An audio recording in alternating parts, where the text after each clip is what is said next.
Welcome to the Early Edge College Football Pick Show, brought to you by BetMGM, the sportsbook born in Vegas. I am your host, Eric Cohen, and after a fun week one, it is time for an interesting week two slate. Plenty of good games on the docket, so let's get going. But first, it is time to bring in the stars of the show. He is as sharp a sports bettor as they come, and I absolutely cringe when I am on the opposite side of his picks. It is M squared Mike McClure. I'm going to start referring to our next expert as the king of the underdog. How about Sam Houston State plus 280 last week in our Dog of the Week segment, or USC at plus 145? Nicely done, Emory Hunt. And finally, he was so close to hitting Hawaii at plus 425 against UCLA. What does he have in store for us this week? It is Chip Patterson. And gentlemen, it is time for storylines, and it's overreaction time. Teams to buy and sell after week one in college football. And Emory, we're going to start with you because you're the only one not taking a top 25 team. Why are you rolling with a service academy? Well, as always, you better schedule them week one or after a bye or get them in a bowl game, because in between that, it's impossible to prepare for Army, Navy, Air Force. But I like what I saw from Army. I mean, Army is legitimately strong on both sides of the ball. They have athleticism, a running back, a quarterback that can also throw. They're slowly approaching that Air Force quadruple option status, but I like what I saw from the Black Knights of the Hudson. Wait, Army has a quarterback that can throw? All right, now we're on to something. All right, Chip, you, Mike, and I are taking top 10 teams here, or very close. Penn State looked dominant against West Virginia despite a lightning delay. Why are they your team to buy after week one? Because they are one of those teams that I think looked like they were already on the third week of the season. And that is not what some might have expected, considering it is yet another offensive coordinator change there for Penn State. Andy Kotelnicki comes in from Kansas, and, maybe you're thinking it might take a little while. But instead, what we saw is the best that we had seen from Drew Aller as a starting quarterback. The run game is living up to expectations. We've got, oh my gosh, rub your eyes, explosive plays out there. One of my big storylines from all of college football in week one is that for some teams, it looked like they were still in the second week of fall camp trying to figure themselves out. For other teams, it looked like you were in midseason form. The Nittany Lions, if we were just line them up and rank them for games that are going to happen tomorrow, I think the Nittany Lions tomorrow are the second best team in the entire Big Ten. And so I'm buying all the stock at this price right now. I love that call, Chip. I'm going to continue to buy Miami. I know it's a team we've talked about extensively in the offseason. I've been a big Cam Ward truther alongside Emory Hunt, really not quite as much as Emory. He's the guy that's really led the charge on Cam Ward. But when you look at this team, they exceeded all expectations. And again, we were very high on them heading into that game against Florida. A hostile environment, but they didn't blink at all, really on both sides of the football. And it's the depth in that backfield. Honestly, Adrian Martinez did not get as many carries as I thought he would in that game. And they showed out that they have got some extreme depth. The schedule sets up very friendly. This is your last chance to go buy on this team to make the college football playoff, but they're a clear-cut favorite in the ACC and a clear-cut favorite for me to make the college football playoff. So I'm still buying Miami.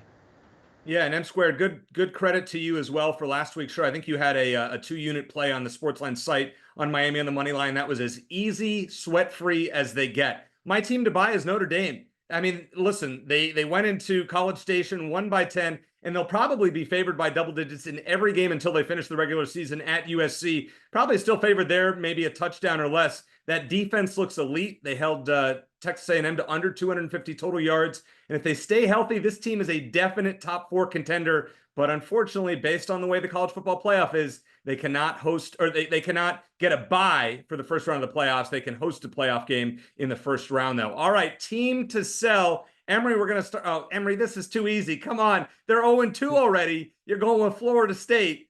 Well, I mean, just tell us why, I guess. Well, here's the reason why. Usually I don't make a big deal of teams being 0-2 because it's a long season, a lot of ball game left, to quote my great friend Aaron Nagler. But when you look at Florida State, what bothers me about Florida State is what is causing them to be 0-2. We know they have talent. We know they're stockpiled elite level athletes. So that's not the case. What's troubling them is that they can't turn on physicality and toughness. That is a mindset. That is something that starts in winter workouts. And when we go out there and watch them down in, down out against 2 programs in Georgia Tech and Boston College get manhandled up front on both sides, of the line of scrimmage. That's a problem they can't just fix overnight or turn on game day. They got to start right now and really developing that mindset of physicality. That used to be the mantra of Florida State. We used to see Florida State every year in the draft have an offensive lineman go high in the draft and a defensive lineman go high in the draft. I don't know if we could say that now. They have to get better and get mentally locked into the season if they want to turn this thing around.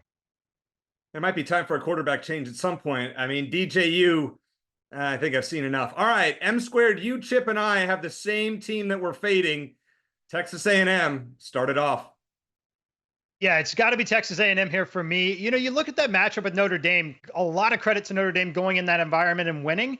Still not sure how elite that team is, but I am very skeptical of Texas A&M to begin with here. We talked about ahead of that game that the biggest edge on that game should have been that Texas A&M defensive line against a young and inexperienced line for Notre Dame. That was simply not the case here. When you look at that matchup, Texas A&M allowed almost 6 yards per carry on defense, and then offensively with Wegman, just 2.9 yards per pass. Not going to get it done. I was not impressed with Elko's coaching at all in that game either. When you consider how massive the home field advantage is at Kyle Field, a primetime game like that, to only muster 13 points, and again, 2.9 yards per pass, not going to get it done. Not the easiest schedule for this team either. So I'm going to sell Texas A&M because honestly, it's not as bad as the Florida situation, but I don't think they have a quarterback. I don't think if they know it yet, but I'm not sure that Texas A&M really has a starting caliber quarterback. Bingo. Bingo, B-I-N-G-O, because I don't know if Connor Wegman can play at a level that's going to get Texas A&M to where Texas A&M wants to be. And he's definitely not going to do it with that offensive line, which had injuries coming into the season and came out of that loss to Notre Dame with even more injury issues. He looked panicked. He looked like there wasn't always the right play to be made. And even when the throw was there and set up for him, because I do think Colin Klein is a very good offensive coordinator, he just wasn't able to make it. I think that for everything that a Texas A&M fan is dreaming of in terms of what Mike Elko's team and what a Colin Klein offense can look like, I think they need a different quarterback. Connor Wegman, blue chip prospect coming out of high school. He's had trouble staying healthy, but I think we are starting to see another example of one of these players who just has not been able to put it all together. The SEC defenses are going to be as tough as Notre Dame's defense, and I saw a quarterback who could not be a difference maker in that game, so I'm selling Texas A&M stock. How are we feeling about this Jimbo Fisher buyout right now? Not looking so great. Mike Elko's offense, and as you talked about, both you and M squared, Chip, Colin Klein, Connor Wegman at quarterback, Colin Klein calling plays. I don't think there's really an upgrade over what we saw with Jimbo Fisher the last few years.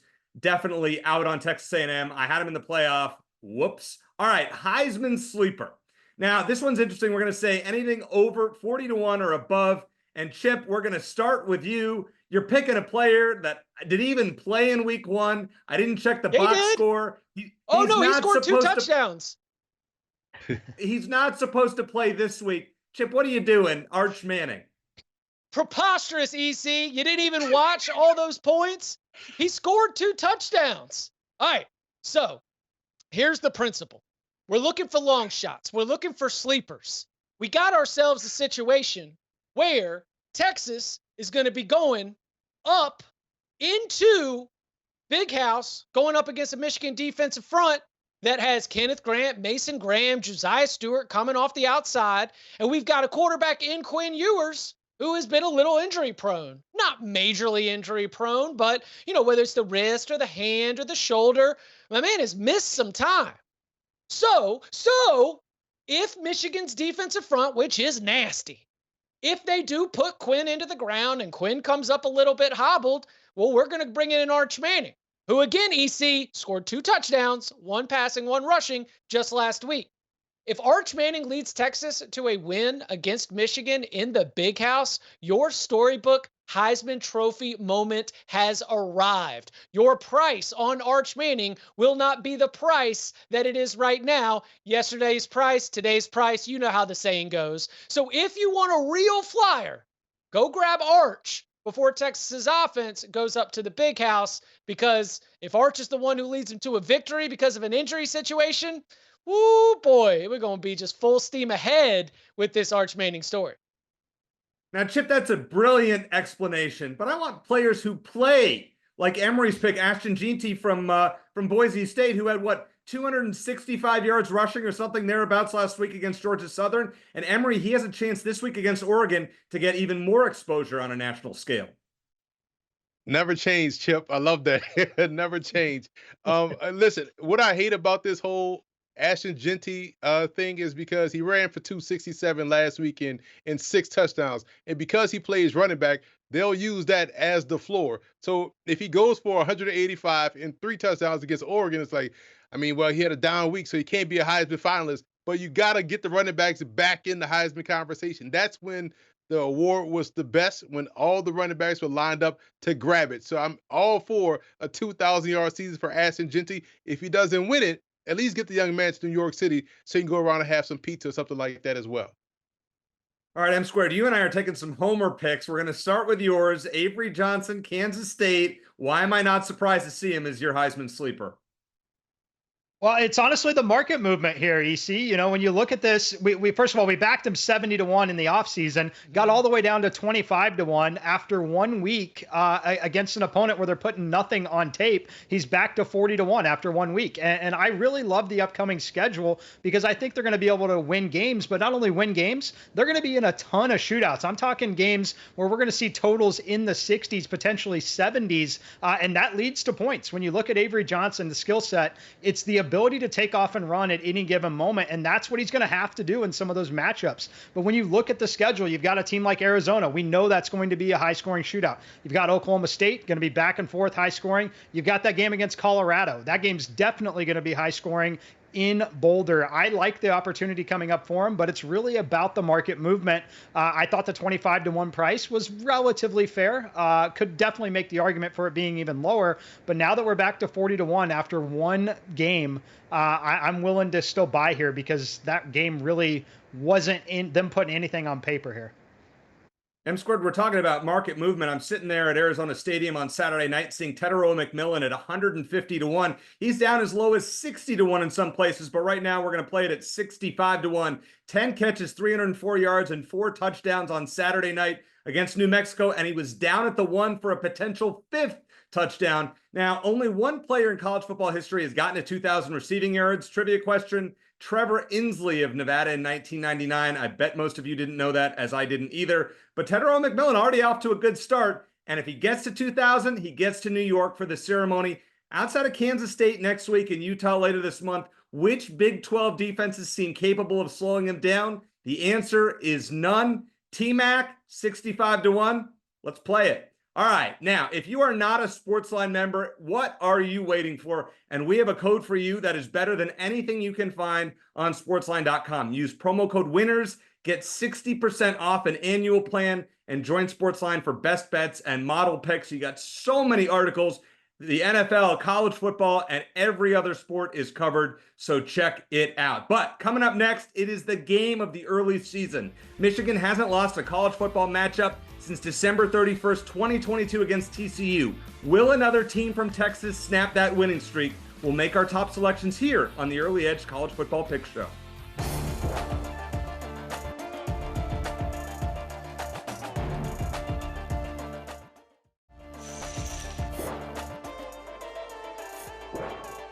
Welcome back to the Early Edge, and I've been waiting for months to pick this game, but the spread seems a bit off, doesn't it? Or basically what we heard from Chip, maybe not. All right, M Squared, we're going to start with you. Michigan and Texas. The line is 7 for Texas, over under 44.5, an early game on Saturday, and you are playing a first quarter play. Let's hear it.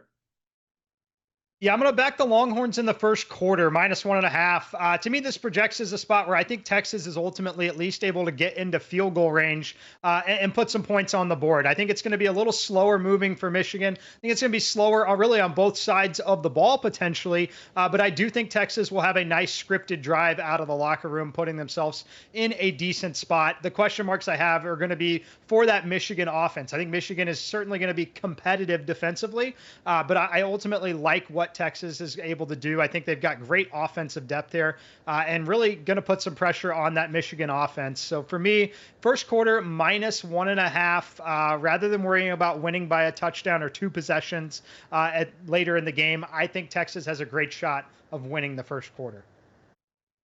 I'm gonna lay these 7 points with Texas. I feel comfortable, Mike, in terms of them winning the game outright by more than a touchdown. I love how they ran the football last week against Colorado State. That was one of our biggest questions about the Longhorns going into that matchup because of all the depth that they lost due to injury. But they ran the ball well. They showcased the depth in the backfield. And I know a lot of people want to make this about Isaiah Bond versus Will Johnson. That's an NFL matchup right there. But how about the other receivers for Texas versus the other defensive backs for Michigan? I think that's the matchup Texas will exploit, and Texas will take advantage of a quarterback situation in Michigan that's sketchy at best. They don't even know who's their guy under center. So I like Texas in this one big, so I'm going to lay the 7 comfortably. Yeah, I'm going to lay it too, Emory. What you need in a spot like this, going to Ann Arbor, playing a good defense, is a quarterback who's been through it. Now, EC, separate a long shot sleeper play with the way I'm handicapping this game, because the way that I'm handicapping this game is actually to put faith in Quinn Ewers. It's to look at Quinn Ewers and what he was able to do, in Tuscaloosa, Alabama, leading the Longhorns to a win against the Crimson Tide. And so I just think that if you can go and do that, if you can play in these high-stakes Big 12 championship game and show out, if you can overcome a rough start and lead the Longhorns back, nearly winning against Washington in the semifinal last year in the College Football Playoff Invitational, I just think that you've got what it takes. And as Emory mentioned, you cannot trust anything resembling consistency from the Michigan quarterback situation. So I like Texas to be able to win this game because they think they have more answers in those gotta have a score drives. All right, Chip, I get where you're coming from, but you know what? I really like the initial line. It was 3.5 in the preseason, now up to 7.5. I am out on that. I will just play the under 44.5 because dating back to 2022, Michigan has given up 17 or more to an opponent, 17 or less in 14 of their 16 home games to their opponent. The last time they gave up 28 or more at home was in the shortened 2020 season. So that's not happening with Texas here. Their offense was non-existent, Michigan's was, until they scored 17 of their 30 points in the fourth quarter against Fresno State. And the only way for them to keep this game close is to play ball control, keep it for 35 minutes, and muster some long drives. Lower scoring game, Texas 23, Michigan 16. Now, speaking of lower scoring games, this one, the battle for the Cy-Hawk Trophy. I don't even know what to say about this game. I'm going to play the total, but I'm going to start with you, Mike. Once again, you're playing a first half line. Tell us who you like. I like Iowa to score points again. I'm not expecting 40 points, but I do think they're going to be improved offensively. And when you look at the first half line, you can find 9.5, looking for a touchdown and a field goal out of Iowa in the first half. I know that sounds like a lot from what you've seen over them over the last few years, but I do think they have the best situation that they've had in a long, long time offensively. We also have to remember this is a great defensive team. We could be talking about a turnover setting up good field position for them, but ultimately I am confident in their ability to put some points on the board. Considering this is the home game in this particular spot, I found the number 9.5 to be friendly in the first half. Just looking for that touchdown and a field goal. I'll go over 9.5. Oh, this is disrespectful. I mean, this is disrespectful to the Tim Lester era for anything that we know about a team that had as many touchdown catches by a wide receiver in last week's game as they did all of last season, and even more than they had the season prior. I mean, I don't really talk about 3 here, but a wide receiver caught a touchdown pass as many times in the last game as they did all of last season. New era, baby. We're going Iowa team total over. But it's not just about what happened last week for Iowa. It's also about what happened last week for Iowa State, because I think Iowa State's pretty good up on the defensive line, but they already had some injury issues at linebacker, and one of their key linebackers left that win against North Dakota with an injury, and that is a glaring concern for this Iowa State defense. And so I think that with the injury issues that Iowa State has at the second level on defense, we're going to continue to see Iowa be able to move the ball effectively and be able to get out there and score points. So Iowa Iowa team total over, and I'm going to pair it with Iowa -2.5. I think this is a great spot for the Hawkeyes to really announce themselves as not just being part of that, middle pack of the Big Ten, which seems kind of cloudy. You can't really figure them out. No, Iowa's not closer to the Marylands of the world. They're closer to the USCs of the world. And I think that a statement win here is what drives that home. Chip, I'm going to add some more context to that victory last week against Illinois State. Brock Speck, the head coach of Illinois State. One thing you know about his Redbird teams, the O-line and D-line are legit good. Every time at an all-star game, a lower level one or a mid-level one, you're going to always see the Illinois State Redbird O-lineman or D-lineman. So them dominating that defensive line and offensive line, kudos to them because that wasn't your normal FCS opponent. Now, because the offense has shown up, I feel like they may open themselves up a little bit to a back and forth affair, which favors the better quarterback, Rocco Beck and the Cyclones. I love their offense. I love what they can do. And they know this is a game versus a Big Ten opponent in a college football era where you have a 12-team playoff. Iowa State, to me, can go in there and knock these guys off. I do like them on the money line. I like their defense, even with the injury at the linebacker position. I do feel like some of those touchdowns we saw from Iowa last week, yes, they still count for 6 with the extra 0.7. Still were a little bit fluky, in my opinion. Iowa State clamps down on that. I like their offense to take care of business against the Hawkeyes. Hold on, guys. Hold on, Iowa backers. It was 6-0 at halftime last week against Illinois State. 6-0. I know they scored 34 in the second half. I'm not a believer. 4 of the last 5 meetings of Iowa and Iowa State have had 35 or less total points. In those 5 games, Iowa is averaging only 228 yards per game, and they're still 4-1 in those 5 games. How is that possible? Somehow history is going to repeat itself. Iowa 17, Iowa State 13, and we're playing that under 35.5 confidently. Now, we're not done with the week 2 top matchups. Deion Sanders and his Colorado squad are getting no respect in Nebraska. Do our experts see an upset brewing? Find out next on The Early Edge.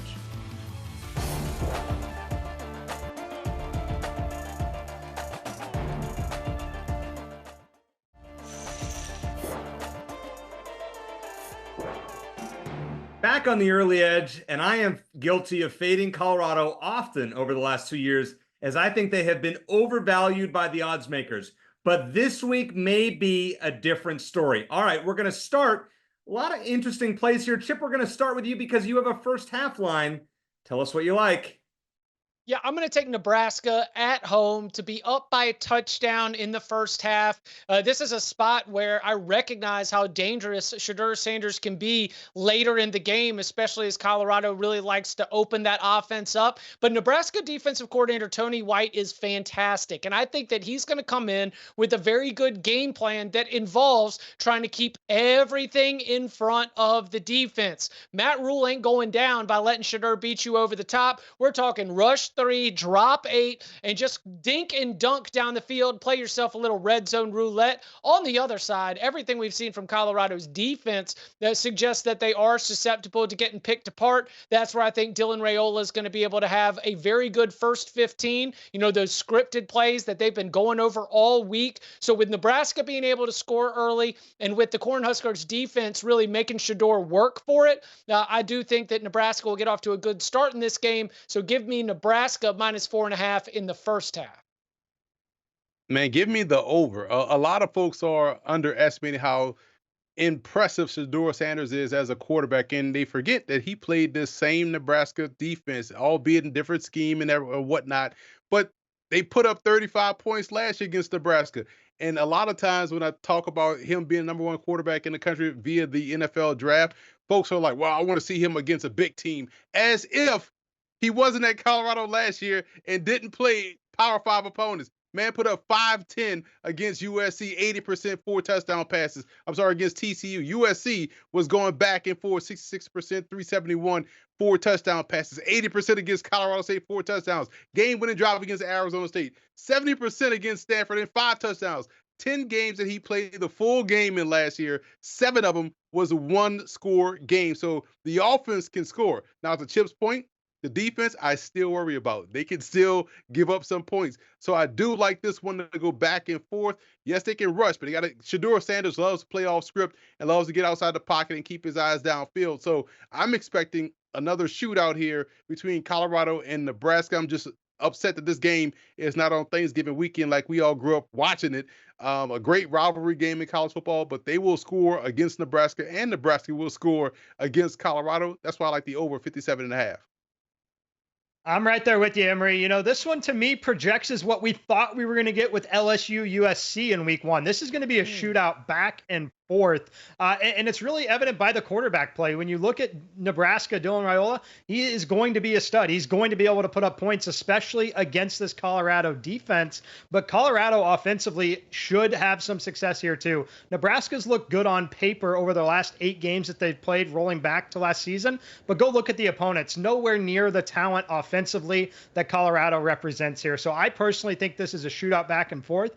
Normally, a Matt Rule team would look to potentially try to milk some clock and really do that. I don't think that's going to be the case here. I think they're going to let them go back and forth head to head because of the quarterback situation with Dylan Raiola. So I think this is an over all day here. I set the total all the way up to 63 here. And ultimately, I think it should close around 60, 61.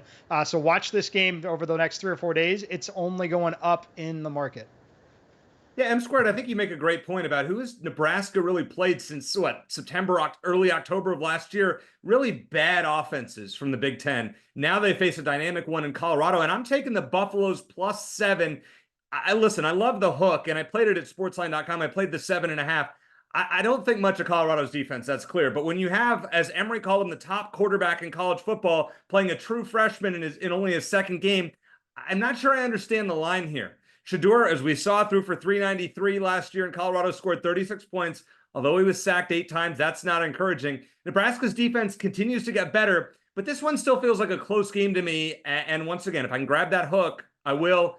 Nonetheless, Nebraska 31, Colorado 27. And our final game of the week is a ranked versus ranked matchup in Charlotte. It is Tennessee -7.5 against North Carolina State. The Tennessee -7. The over-under is 60.5. Chip, we're going to start with you on this one. You like the Vols.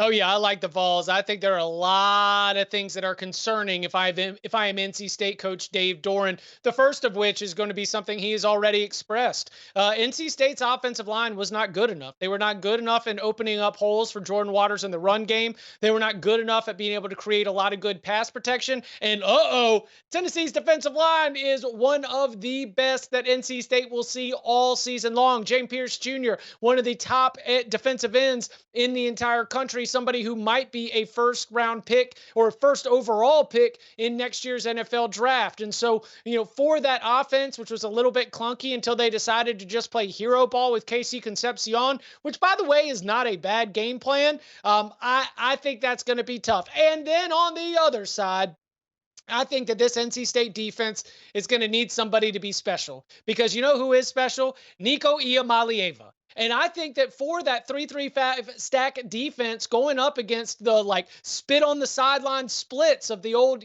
Baylor offense, how are you going to be able to get those corner blitz home when they got to cover as much distance as there is from Knightdale to Raleigh?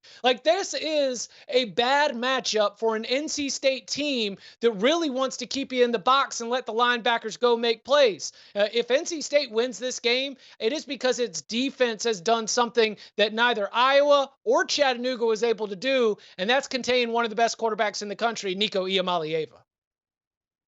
It's funny. One of my old college coaches, Kerry Bailey, who I love dearly, is my guy, right? He calls me all the time with one statement, then he hangs up on me. It's almost like the message will self-destruct.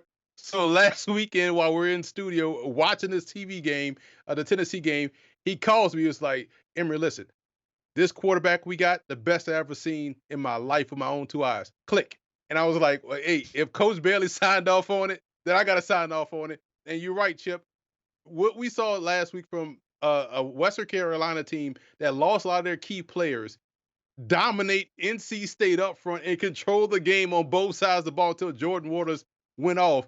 I just like Tennessee is going to run through NC State. Shout out to Will Brinson, but don't watch this ball game. Go do something else with your Saturday. Lay these points with Tennessee. I'm right there with you guys. It's Tennessee or nothing here. You know, if it were getting 10.5, I'd maybe consider it with NC State, but I probably still would shy away from it. And I agree that I think Nico is probably the best quarterback at Tennessee in a long, long time.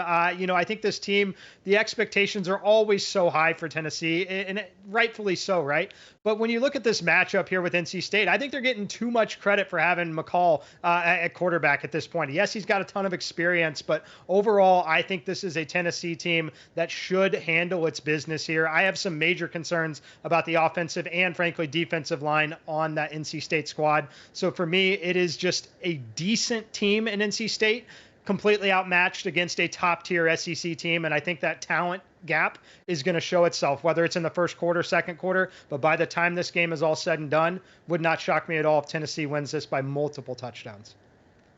This one's a tough one for me to pick M squared. I'm going with the under 60.5 here. Similar rationale as I had for Texas and Michigan earlier in the show. Ball control for NC State and keep that potent Tennessee offense off the field. Maybe I'm higher on these two defenses than I should be. I mean, Chip talked about James Pierce, going to be a top, 5, if not higher draft pick in the NFL draft next year. I just don't have a great feel in this game in any direction, but let's lean towards the under. Tennessee 31, NC State 23. Take that under 60.5 as a lean. All right, we have gone through the top 4 games of the week, but now it is time to see our week 2 best bets. Find out next on the Early Edge.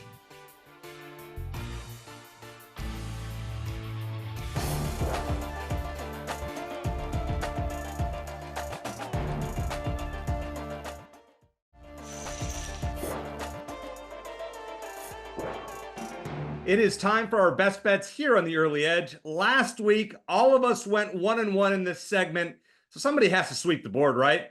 All right, Chip, we're going to start with, wait, this is a best bet? Your first bet, Iowa team total over is a best bet?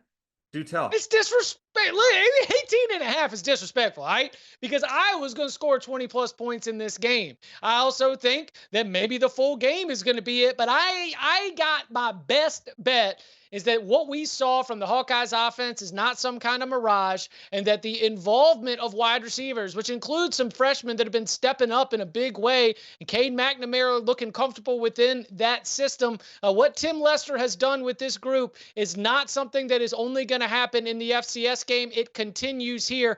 Iowa team total over 18.5.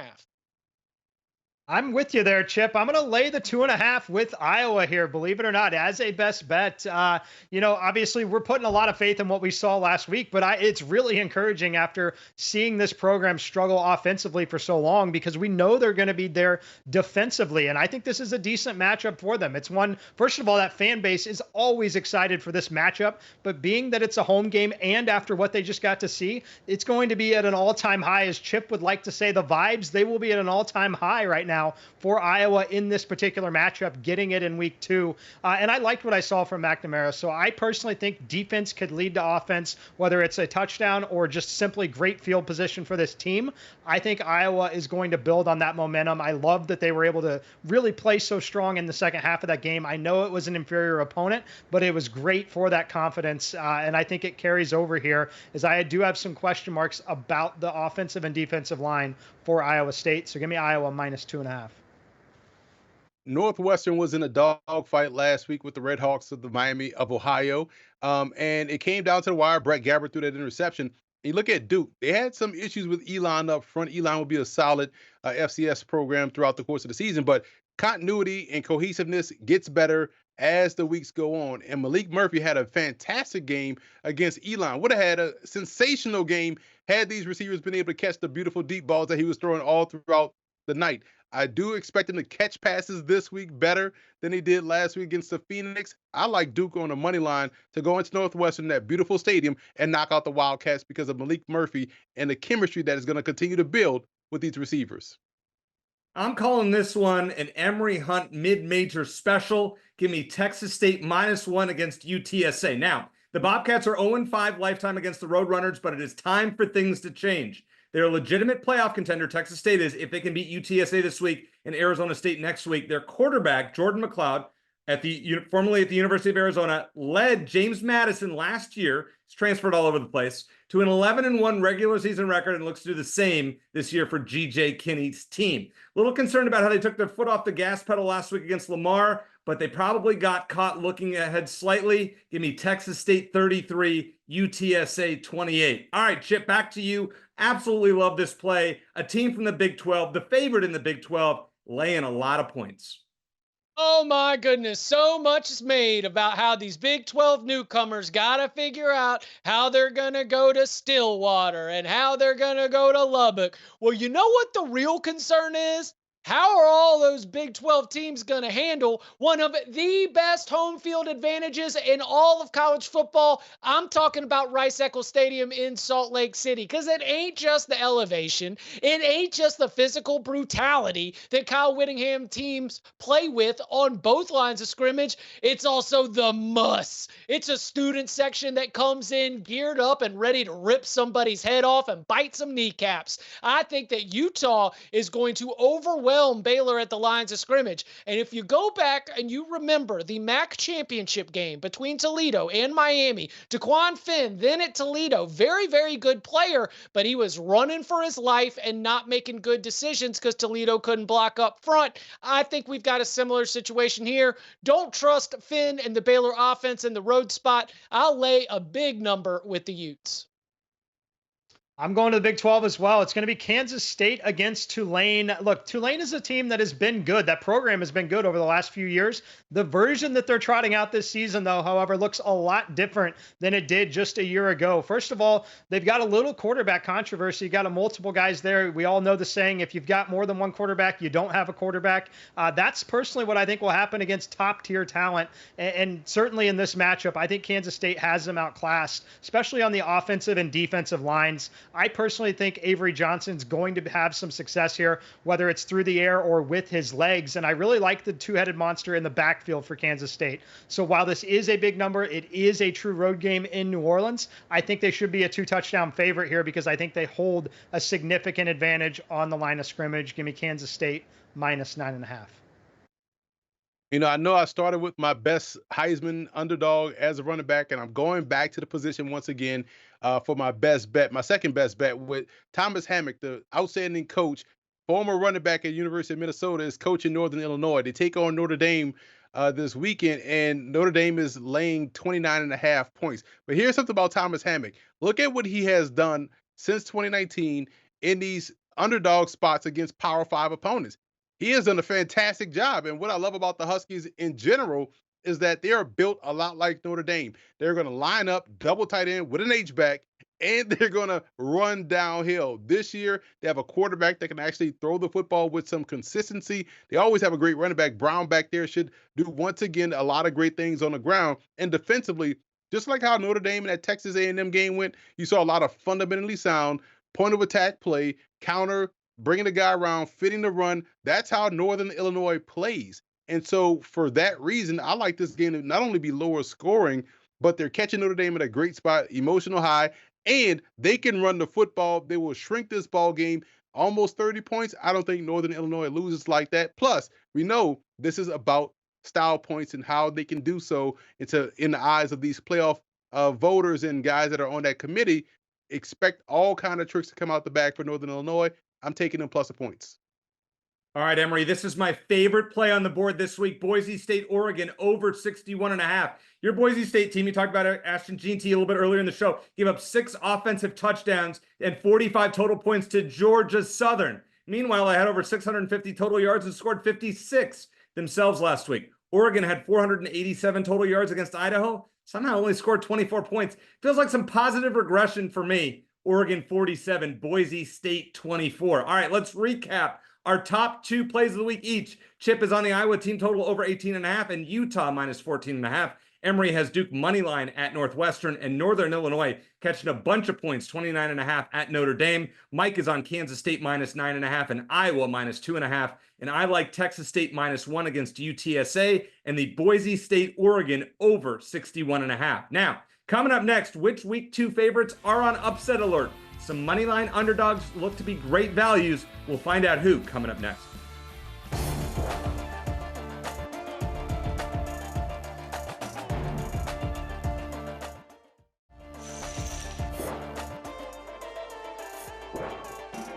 Welcome back to the Early Edge. Which week 2 favorites should you fade? It is time for our Dog of the Week segment. Now, last week, Emory cashed with a plus 280 Sam Houston State pick, and Chip came oh so close with Hawaii against UCLA. Let's see what the guys have in store. M Squared, we're going to start with you with a play we've already talked about here on the program. Got to go back to Nebraska and Colorado. Look, I am not super high on this Colorado team throughout the season. I do think there's a little level of disrespect in this particular matchup, though. Plus 220. That implies a 31% chance of winning this game.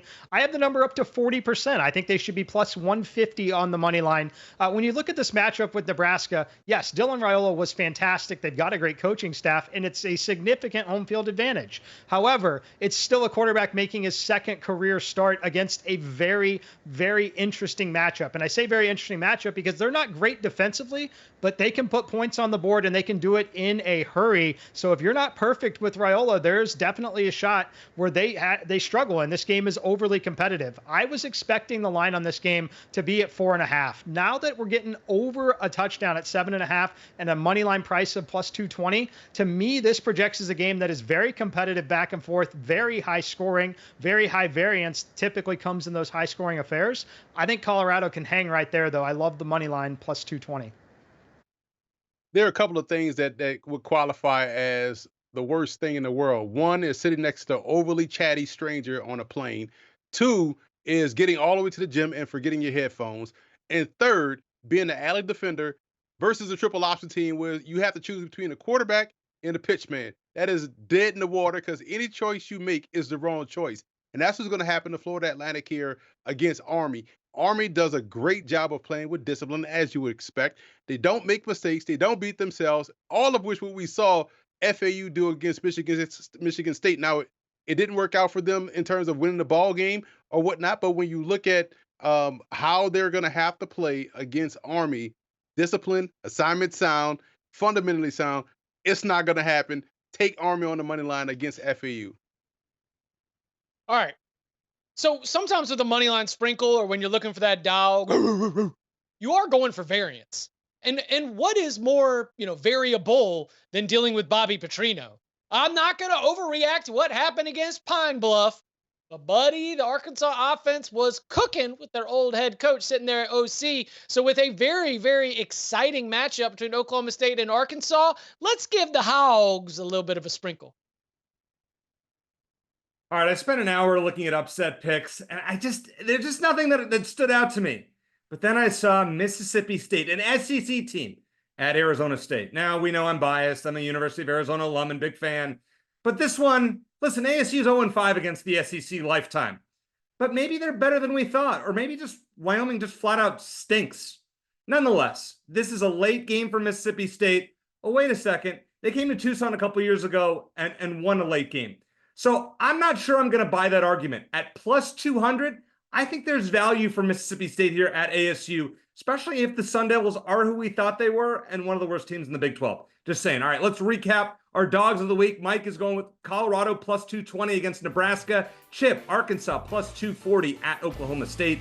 Emory is big on Army again this week. Army plus 150 at Florida Atlantic.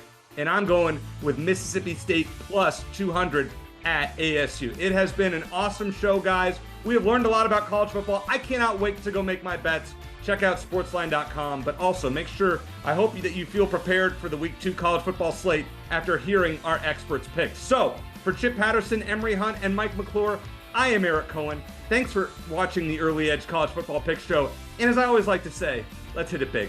Good luck.